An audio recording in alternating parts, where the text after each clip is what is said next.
নমস্কার বন্ধুরা, চৈতিস কিচেনের আরও একটা ভিডিওতে সবাইকে স্বাগত। ভিডিওর শুরুটা আজকে করলাম আমার ব্যালকনির এই ছোট্ট বাগান দিয়ে। তো এই যে দেখুন, এই টবটায় কিন্তু মটরশুঁটি লাগিয়েছি। মানে মটরশুঁটিগুলোর অঙ্কুর বের হয়ে গেছিলো, তো সেইগুলো পুঁতে দেওয়া হয়েছে। আর তা থেকে কিন্তু গাছ বের হবে প্রায়। তো এই যে সেগুলোই আপনাদের সাথে শেয়ার করলাম। আর এদিকে এগুলো কিন্তু আলু গাছ। আর এই যে দেখুন, এই শীতেও প্রচুর লঙ্কা ধরেছে আমাদের গাছে। তো গাছগুলোতে কিন্তু বেশ অনেক লঙ্কা ধরেছে, আবার বেশ কিছু ফুলও রয়েছে। এই যে দেখুন, বেশ অনেক লঙ্কা ধরেছে গাছে। তো বেশ ভালো লাগে নিজেদের চাষের অল্প অল্প কিছু জিনিস খেতে। আর এবারে রান্নাবান্নার দিকে চলে এলাম, করব হচ্ছে সর্ষে শাক। তো এই যে সর্ষে শাকটাকে ভালোভাবে ধুয়ে নিয়েছি, আর এবার কুচি কুচি করে কেটে নেওয়ার পালা। তো এই যে হাতটা দেখে আপনারা নিশ্চয়ই বুঝতে পারছেন আমি কাটছি না, কাটছে আমার হাজব্যান্ড। তো আমি না বটি দিয়ে একদমই কুচি কুচি করে শাক কাটতে পারি না, তো আমি চাকু দিয়েই কাটি, আর ও এই বটি দিয়ে কাটতে পারে। তো সেই জন্য ওকে বললাম তুমি এটা কেটে দাও। তো এই যে দেখুন, কুচি কুচি করে কিন্তু বেশ ভালোভাবে শাকটাও কাটতে পারে।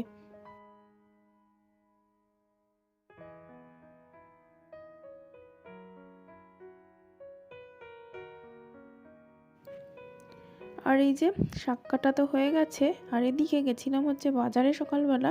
রাস্তার ধারে একটা কুমড়ো গাছ দেখতে পেলাম, আর কুমড়ো গাছে এই ফুল দুটো হয়েছিল। ব্যাস তাড়াতাড়ি ছিঁড়ে নিয়ে ব্যাগ ভর্তি করে নিয়ে বাড়ি চলে এলাম, আর এগুলোকে ভাজা করব। তো শাকটা রান্না করার জন্য সর্ষের তেলে কালো জিরে ফোড়ন দিয়ে দিলাম। আর ফোড়ন দিয়ে দেওয়ার পরে শাকটা দিয়ে এই যে নাড়াচাড়া করতে করতে শাক কিন্তু একদম অল্প হয়ে গেছে। তো নুন চিনি লবণ যা যা দরকার তাই দিয়ে শাকটাকে এখন ভালো করে ভাজা ভাজা করে নেব। আর শাক ভাজা হয়ে গেছে, এবার করব হচ্ছে বেগুন ভাজা। আর বেগুনটা ভেজে নিয়ে তারপরে করব হচ্ছে পাবদা মাছ। তো পাবদা মাছে নুন হলুদ মাখিয়ে রেখে দিয়েছি, আর প্রথমে বেগুনটা ভেজে নেব। তো বেগুন ভাজাটা শেয়ার করছি না, বেগুন ভাজার জন্য সর্ষের তেল বসিয়ে দিয়েছি। তো সর্ষের তেলে বেগুনটা ভেজে নেব। এই যে বেগুন আর ওই কুমড়ো ফুলের বড়াটা ভাজা হয়ে গেছে। তো এবার মাছগুলো ভেজে নেব ওই তেলেই। এই যে মাছগুলো ভাজা বসিয়ে দিলাম, আর এদিকে মাছে দেবো হচ্ছে বড়ি, বেগুন, আলু, কাঁচা লঙ্কা। তো এবার মাছগুলোকে ভালোভাবে ভেজে নিচ্ছি। আর পাবদা মাছ অনেক সময় কড়াইতে লেগে যায়, সেক্ষেত্রে ভেঙে যায় মাছগুলোর, মানে চেহারা আর ভালো থাকে না ভাজতে গিয়ে। তো সেই জন্য পাবদা মাছ আমি বেশ একটু সাবধানেই ভাজি। মানে একটা সাইড একটু ভালো করে ভাজা না হলে আমি উল্টাই না, তাহলে উল্টে তো ভালোভাবে ভাজা না হলে উল্টে দিলে মাছগুলো ভেঙে যায়। তো সেই জন্য মাছগুলো একটা দিক ভাজা হয়ে গেছে, আর বাকি মাছগুলোকে উল্টানোর চেষ্টা করছি, মানে ভয়ে ভয়ে উল্টানোর চেষ্টা করছি যাতে ভেঙে না যায়। ভেঙে গেলে সে মাছ দেখতে বড়ই বাজে লাগে। তো এই যে অনেক কষ্টে মাছগুলোকে উল্টে দিলাম, কিন্তু দেখুন দুটো মাছ একটা মাছের ঘাড়ের ওপর উঠে গেল।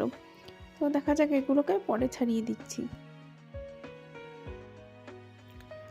মাছগুলো বেশ ভালোভাবে ভেজে নিয়েছি, আর এখন তেল থেকে তুলে নিচ্ছি। এই ছোট সাইজের পাবদা মাছগুলো কিন্তু খেতে বেশ দারুণ হয়। আর এবারে বড়িগুলো ভেজে নেব লাল লাল করে। বড়িগুলোতে আমি একটু নুন হলুদ মাখিয়ে নিয়েছি, তাহলে কিন্তু বড়িগুলো ঝোলে বেশ স্বাদ হয়।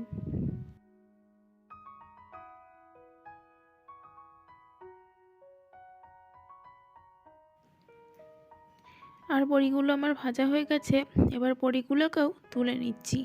বড়িগুলো বেশ লাল লাল করে ভেজেছি, দারুণ লাগবে খেতে। আর এবারে ওই তেলেই ফোড়ন দিয়ে দিচ্ছি একটু কালো জিরে। কালো জিরে ফোড়নটা দিয়ে কিছুক্ষণ নাড়াচাড়া করে নিয়ে তারপরে এর মধ্যে কেটে রাখা আলু আর শিমগুলো আমি দিয়ে দেবো। তো ফ্রিজে অনেক দিন ধরে শিমগুলো কাটা পড়েছিল, তো সেই জন্য ভাবলাম যে মাছে দিয়ে দিই। শীতের সময় এই আলু বেগুন শিম দিয়ে পাবদা মাছের ঝোল কিন্তু আমার বেশ ভালো লাগে। সব সময় ওই সর্ষে বাটা বা সর্ষে পোস্ত বাটা দিয়ে পাবদা মাছ না করে এরকমভাবে পাতলা ঝোলও কিন্তু রান্না করে দেখতে পারেন, বেশ ভালো লাগে খেতে, আর রান্নাও হয়ে যায় খুব তাড়াতাড়ি। তো একটু লবণ দিয়ে আলু আর শিমটা একটু ভাজা ভাজা করে নেব। আলু আর শিমটা একটু ভাজা ভাজা করে নিয়ে এবার কেটে রাখা বেগুনটা দিয়ে দিলাম। বেগুনটা দিয়ে একটু নাড়াচাড়া করে নিচ্ছি। আর এবারে একটা টমেটো কেটে রেখেছিলাম, সেটাই দিয়ে দিলাম। দিয়ে এবার ভালোভাবে নাড়াচাড়া করে আবারও একটু নুন দিয়ে দেবো। নুন দিয়ে দিলে সবজিগুলো তাড়াতাড়ি সেদ্ধ হয়ে যাবে। তো নুনটা ভালোভাবে দিয়ে মিক্স করে এবার কড়াইটা ঢেকে গ্যাসের আঁচটা লোতে রেখে দেবো, যাতে সবজিগুলো সেদ্ধ হয়ে যেতে পারে। এই যে বেশ কিছুক্ষণ পর ঢাকনাটা আমি তুলে নিয়েছি আর সবজিগুলো সেদ্ধ হয়ে গেছে। দিয়ে দিলাম পরিমাণ মতন লবণ আর দিয়ে দিলাম 2 চামচ মতন জিরে ধনের গুঁড়ো। এই রান্নাটা কিন্তু খুবই তাড়াতাড়ি হয়ে যায়। আর দিয়ে দিলাম হলুদ আর একটু। আবার এই রান্নাটায় কিন্তু আমি আদা দিই না, আদার গন্ধটা আমার এই রান্নাতে ভালো লাগে না। তো দিয়ে দিলাম অল্প একটু লবণ, দিয়ে এবার জল দিয়ে মশলাটা ভালোভাবে কষিয়ে নেব।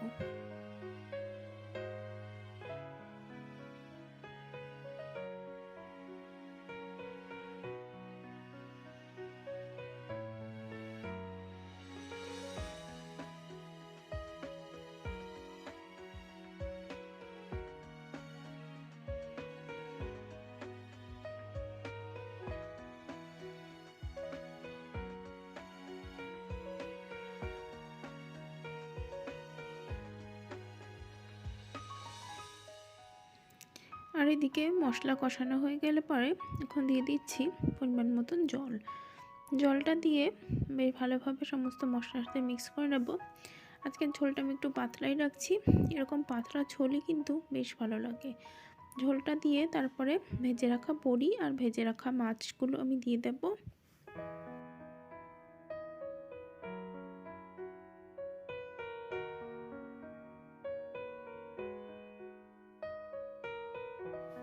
আর এদিকে মাছের ঝোলটা ভালোভাবে ফুটে গেছে, আর একটু ফুটিয়ে নেব। যে যেরকম ঘনত্ব চান সেরকমভাবে ফুটিয়ে নামাতে পারেন। আর এই রান্নাটা দুপুরবেলা গরম ভাতের সাথে কিন্তু দারুণ লাগে খেতে। বেশ হালকা পাতলা, পেটের পক্ষে খুবই উপযোগী। বন্ধুরা, ভিডিওটা ভালো লাগলে ভিডিওতে অবশ্যই লাইক করবেন, কমেন্ট করবেন আর অবশ্যই চ্যানেলটি সাবস্ক্রাইব করে পাশে থাকবেন। অনেক অনেক ধন্যবাদ বন্ধু।